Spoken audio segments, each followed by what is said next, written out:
কেন্দ্রীয় বাহিনী ধারাবাহিকভাবে এটা প্রথম ফেজেও করেছে এবং আপনারা জানেন অনারেবল হাইকোর্টের অর্ডার থাকার পরেও কন্টেম্প নোটিশ সার্ভ করার পরেও এরা ধারাবাহিকভাবে ভয় দেখানোর জন্য এখতিয়ার বহির্ভূত কাজ করছে।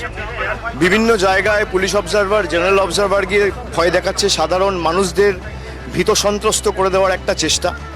এমনিতেই গায়ের জোরে 30 লক্ষ লোকের নাম বাদ দেওয়া হয়েছে, কিন্তু এসব করে কোনো লাভ নেই। প্রথম দফায় বিজেপি কুপকাত হয়ে গেছে, এই দফায় দফা দফা হবে। আর এখতিয়ার বহির্ভূতভাবে যারা কাজ করছে, সিআরপিসির কোথাও কোনো প্রভিশন নেই যেটা, বা বিএনএসএস এর কোনো প্রভিশন নেই, বা ইলেকশন কমিশনের সুনির্দিষ্ট কোনো গাইডলাইন নেই যেটা যে কোনো অবজারভারকে ম্যান্ডেট দেয় বা এখতিয়ার দেয় বাড়ি বাড়ি গিয়ে রেড কন্ডাক্ট করা।